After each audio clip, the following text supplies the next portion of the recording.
बिहार विधानसभा चुनाव से पहले महागठबंधन में सीटों के फॉर्मूले को सुलझा पाना मुश्किल सा लग रहा है, क्योंकि वीआईपी ने भी अब तेजस्वी यादव के सामने शर्त रख दी है, बता दिया है कि इतने से कम सीटों पर चुनाव हम नहीं लड़ेंगे।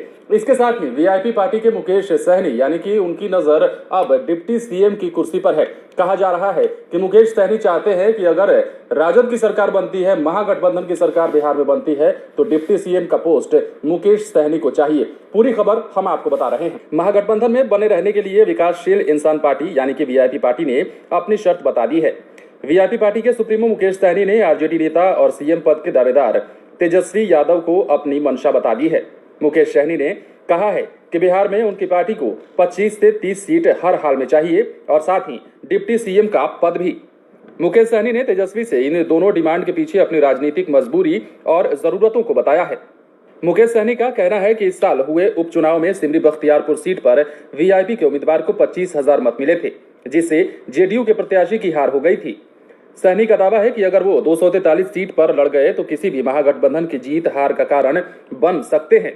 दूसरी तरफ मुकेश सहनी का दावा है कि उनके समर्थक अति पिछड़ा समाज है, खासकर सहनी, बिंद, मलाह, नौनिया जैसे उपजातियां उनके साथ हैं। ऐसे में उन्हें डिप्टी सीएम का पद मिलने की बात सामने रखी जाएगी तो उनके समर्थक महागठबंधन को एकमुश्त वोट करेंगे।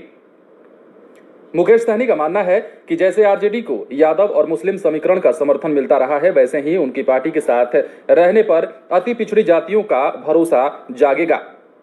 सहनी का मानना है कि महागठबंधन में विधानसभा की कुल 243 सीटों में से आरजेडी को आधी सीटें यानी 122 सीटों पर लड़ना चाहिए, जबकि 121 सीट गठबंधन के बाकी दलों के लिए छोड़ देना चाहिए। उन्होंने अपनी पार्टी के लिए 25 से 30 सीट की दरकार की है। उन्होंने कहा है कि कांग्रेस को 50 से 55 सीटें मिलनी चाहिए, जबकि उपेंद्र कुशवाहा की पार्टी को भी 25 से 30 सीटें दी जानी चाहिए। पहली बार लेफ्ट की सभी पार्टियां एक साथ होकर महागठबंधन में शामिल होंगी, इसलिए उन्हें भी 25 से 30 सीटें मिलनी चाहिए। दिलचस्प बात यह है कि सहनी ये फॉर्मूला तेजस्वी यादव को भी बता चुके हैं।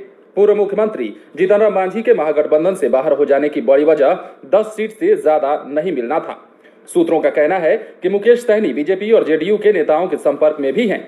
सूत्र यह भी बताते हैं कि अगर महागठबंधन में उनकी बातों को नजरअंदाज किया गया तो इसका खामियाजा भुगतना पड़ेगा। तो जीतन राम मांझी की ही तरह मुकेश सहनी भी अब महागठबंधन को गच्चा दे सकते हैं।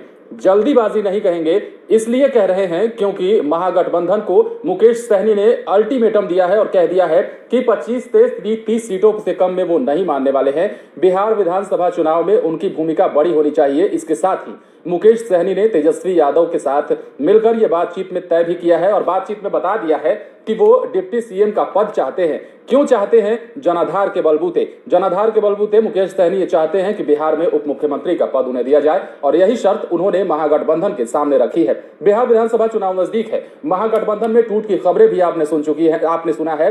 इसके साथ ही महागठबंधन में सीट शेयरिंग के फॉर्मूले पर किचकिच की खबरें भी हम आपको बताते रहे हैं। बहरहाल चुनाव नजदीक है और आते आते देखा जा सकता है कि क्या कुछ होना है, क्योंकि मुकेश सहनी का अल्टीमेटम राजद को भारी पड़ सकता है। ये वक्त बताएगा, लेकिन फिलहाल तेजस्वी यादव के सामने जो शर्तें रखी गई हैं वो कहीं ना कहीं सियासी मोड़ ले सकती है।